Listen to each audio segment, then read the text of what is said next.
Brilliance Audio presents the unabridged recording of The Mercy Rule by John Lescroart, performed by David Colaci. Dismas Hardy was enjoying a superb round of darts, closing in on what might become a personal best. He'd worked downtown at an office on Sutter Street for nearly 6 years. The rest of the building was home to David Freeman and Associates, a law firm specializing in plaintiffs' personal injury and criminal defense work. But Hardy wasn't one of Freeman's associates. Technically, he didn't work for Freeman at all, although lately almost all of his billable hours had come from a client his landlord had farmed out to him.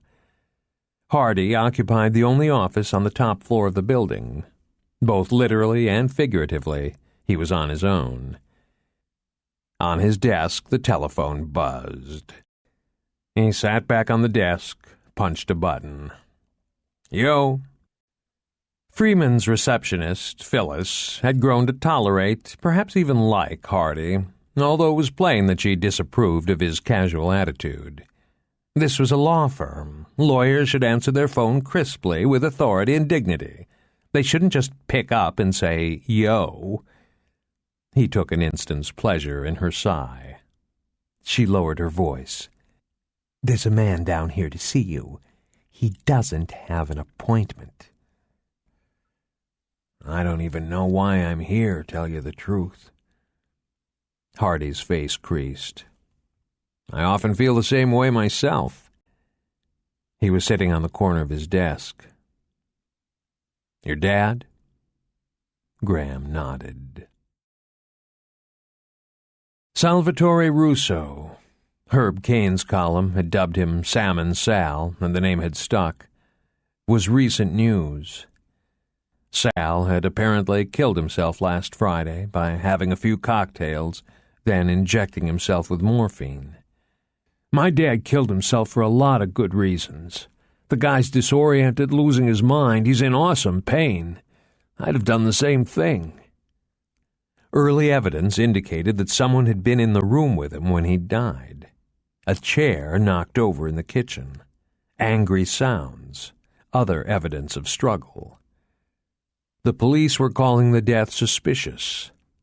Maybe someone had helped Sal die. Put him on an early flight. "I didn't know Sal was your father," Hardy said. "Not until just now." "Yeah, well, I didn't exactly brag about him." "You weren't close, you and your dad?" Graham took a beat before he answered. "Not very." Hardy thought the eye contact was a little overdone, but he let it go. He'd see where this was all leading. "So you need help with the estate? What kind of help?" "That's just it. I don't know what I need. I need help in general. The cops have been around, asking questions." "What kind of questions?" "Where I was on Friday? Did I know about my dad's condition? Like that. It was obvious where they were going." Hardy was having lunch with Lieutenant Abraham Glitsky in a booth at Lou the Greek's, a subterranean bar-restaurant across the street from the Hall of Justice. The two men had been friends since they'd walked a beat as cops together 20-some years before. This was their first lunch in a couple of months. Hardy and Graham Russo had spent half an hour covering questions about Sal's estate, the old truck, some personal effects, thrift shop clothes, a few $100s. "What do you mean, maybe Sal didn't kill himself?" Glitsky kept the infuriating non-smile in place. "What words didn't you understand? None of them had too many letters." For which Hardy wasn't in the mood. He was happy enough to help Graham out with estate issues, but that was as far as it went.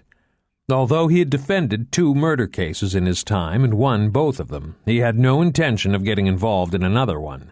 They invariably became too consuming, too personal, too agonizing. And now Glitsky was hinting that Sal might not have been a suicide.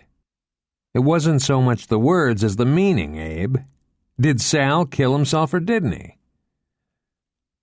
Glitsky took his time, draining his teacup before leaning across the booth, elbows on the table. The autopsy report isn't in yet. The humor vanished, mysterious as its appearance. You got a client?